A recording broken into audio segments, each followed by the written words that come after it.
Hello guys, welcome back to my new video. আজকে একটা topic, যেটা মনোযোগ ও সুখ।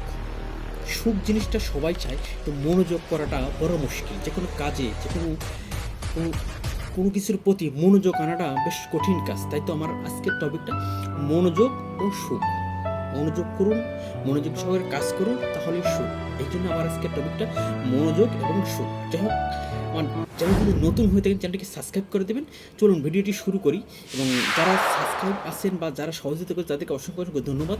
এবং ভিডিওটি শুরু থেকে শেষ পর্যন্ত দেখে যাবেন, এবং আশা করি ভিডিওটি ভালো লাগবে। ভিডিওতে অনেক মূল্যবান কিছু কথা আছে, এবং নিজের মতামতটা দিয়ে যাবেন বা কমেন্টে আপনার মতামত দিয়ে যাবেন যে সুখ জিনিসটা পাওয়ার জন্য আমরা কতটুকু কোনো কাজে কতটুকু মনোযোগ দিয়ে থাকি বা মনোযোগ সহকারে করে থাকি। তাই তো যে কোনো কাজে মনোযোগ সহকারে করতে হবে। চলে আসলাম মূল টপিকে। মানুষের মন যখন সমস্যায় ভারাক্রান্ত হয়ে যায়, বা মানুষের মন যখন বিষাক্তভাবে সমস্যায় জর্জরিত হয়ে যায়, তখন তার মন ভিতর থেকে এক বিষাক্ত হরমোন সৃষ্টি হয়। এর থেকে বাঁচার উপায় হলো বেশি বেশি নিজের প্রতি সৎ থাকা বা সত্যবাদী হওয়া। নিজের প্রতি সৎ থাকা বা সত্যবাদী হওয়া, এটা একটা অনেক পাওয়ারফুল জিনিস, নিজের জন্য অনেক পাওয়ারফুল জিনিস। বা নিজের সাথে সত্যবাদী থাকতে হবে। আর সুখ এমন একটি জিনিস যেটা তুমি কারো কাছ থেকে কিনতে পারবে না। এই সুখটা তুমি কারো কাছ থেকে কিনতে পারবে না, কারো নিকট থেকে ধার করতে পারবে না, বা কারো কাছে ধার পাবে না, এবং কারো কাছ থেকে চাইলেও তুমি পাবে না, বা আর চুরি তো করাই যাবে না। সুখ জিনিসটা তো চুরি করা যাবে না, ধার করা যাবে না, কেনা যাবে না, কারো কাছ থেকে পাওয়া যাবে না, এবং চুরি তো করাই যাবে না।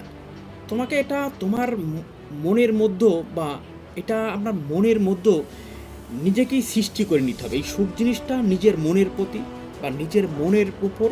তাই তো বলা আছে যে সুখ জিনিসটা আপনাকে নিজেই সৃষ্টি করে নিতে হবে, এবং এটা এই সুখ জিনিসটা আপনি নিজের ভিতর আনতে পারবেন না, বা নিজেকে সুখী বলে বা নিজের মনের মধ্যে সুখ সৃষ্টি করতে পারবেন না, যতক্ষণ না পর্যন্ত আপনি আপনার মনকে নিয়ে গবেষণা শুরু করতে পারবেন এবং এটা বুঝতে পারবেন। হ্যাঁ, আপনার মনের বিষয়টা আপনাকে বুঝতে হবে, এবং এটাকে আপনাকে গবেষণা করতে হবে, এবং আপনার মনকে আপনাকে বুঝতে হবে, বা আপনার মনকে আপনাকেই বুঝতে হবে।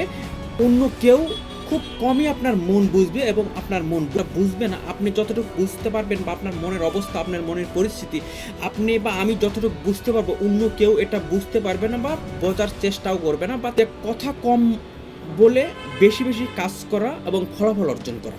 যে কোনো কাজে বেশি কথা না বলে বেশি বেশি কাজ করা এবং ফলাফল অর্জন করা। আর এটাই হলো মনের শান্তি বা মনের প্রশান্তি বা প্রশান্তি। মানুষের যে পেস মাইন্ড, এটা নিজেকেই অর্জন করতে হবে। অন্য কেউ দেবে না, বা কোথাও কিনতে পাওয়া যাবে না, কারো কাছে ধার করতে পারবেন না, এবং চুরি তো করাই যাবে না। আপনি চুরি করে সুখ আনতে পারবেন না। এই সুখটা নিজেই মানুষের মনের ভিতর সৃষ্টি করতে হবে, এবং এটা সে নিজেই করতে পারবে, যা আমি আমার মনের সুখ আনতে পারবো। বা অন্য আজকের টপিক যে মনোযোগ ও সুখ। তাই তো বলা হচ্ছে বেশি বেশি কাজ করে ফলাফল অর্জন করা। আর মানুষের চিন্তা হলো মাটিতে বীজ বপন করার মতো। আর তাই তো নিজের মনের মধ্যে কোনো প্রকার ধ্বংসাত্মক চিন্তা, বিপজ্জনক চিন্তা, বাধাগ্রস্ত চিন্তা কোনো ঠাঁই দিবেন না। এইসব ক্ষতিগ্রস্ত চিন্তা বা ধ্বংস চিন্তা নিজের মনের ভিতর কোনো ঠাঁই দেবে না। তখনই আপনার মনটা সমস্যায় জর্জরিত হয়ে যাবে এবং ডিপ্রেশনে চলে যাবে। তাই তো তখন মনটা অশান্তি হয়ে যাবে, এবং তখন মনের ভিতর থেকে এক মরণঘাতী হরমোন সৃষ্টি হয়।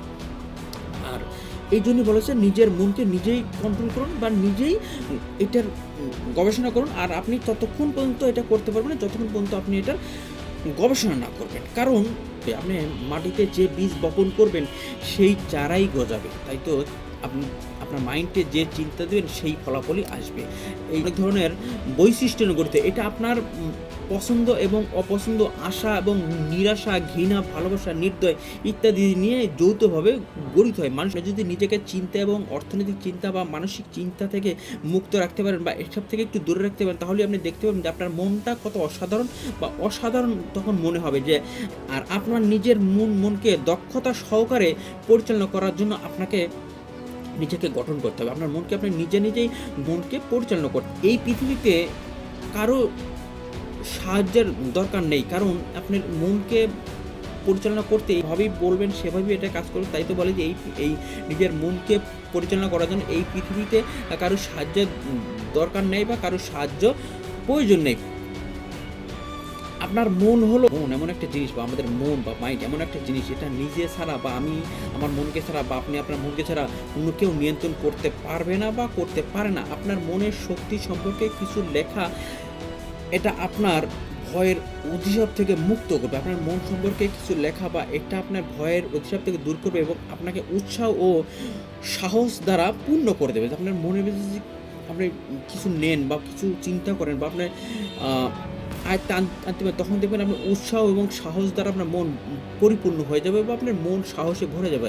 যে আমি মনে করি যে কোনো মানুষ তার নিজেকে দোষ দেওয়ার আগে, আমরা সবসময় নিজেকে দোষ দিয়ে থাকি বা সবসময় যে কোনো কাজে সবসময় বেশিরভাগ সময় নিজেকে দোষ দিয়ে থাকি যে আমার দ্বারা এটা হলো না বা আমি এটা করতে পারি, এই জন্য একটা ব্লেম করা হয়।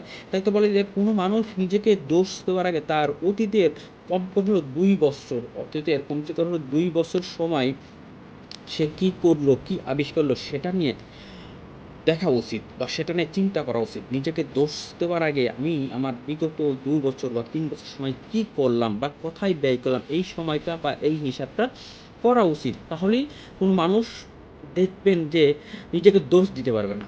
আমি যে কী করলাম সেটার হিসেবটা আগে করতে হবে। নিজেকে দোষ দেওয়ার আগে বা আমার মনকে দোষ দেওয়ার আগে, আমার মনকে বিষণ্ণত করার আগে, আমার মনকে বিষাক্ত করার আগে নিজে চিন্তা করতে হবে। নিজের ব্যাক সাইড বা নিজের যে মানে পাস্ট আমি কি করে আসলাম, যে বিগত ২ বছরের হিসাবটা নিতে হবে। যে আমি নিজেকে নিজের সাথে হিসাব নিতাম যে আমি ২ বছর কী করলাম। তখন এই হিসাবটা যখন মিলাতে পারবে কোনো মানুষ বা আমি যদি মিলাতে পারি, তাহলেই নিজেকে দোষ দেওয়াটা বন্ধ হবে। আমি মনে করি যে তখন নিজেকে দোষ দেওয়াটা বন্ধ হবে যে আমি বিগত ২ বছরে কী করলাম, কী আবিষ্কার করলাম, এটা নিয়েই যদি আমি চিন্তা করি বা হিসাব করি, তাহলেই নিজেকে দোষ দেওয়া বন্ধ হতে হবে। তাই তো বলা হয় যে কোনো কাজে মনোযোগ সহকারে করুন, মনোযোগ দিয়ে করুন, তাহলেই কাজ করতে পারেন বা সুখ আসবে। তখনই মনের সুখ হবে, সুখ আসবে বা হবে। এই জন্য আমার আজকের টপিকটা যে মনোযোগ ও সুখ। হ্যাঁ, কাজে মনোযোগ হওয়ার পরেই, কাজ সফল হওয়ার পরেই মনে সুখ আসবে। আর এই সুখটা আনার দায়িত্ব একদম নিজের বা অন্য কারো না।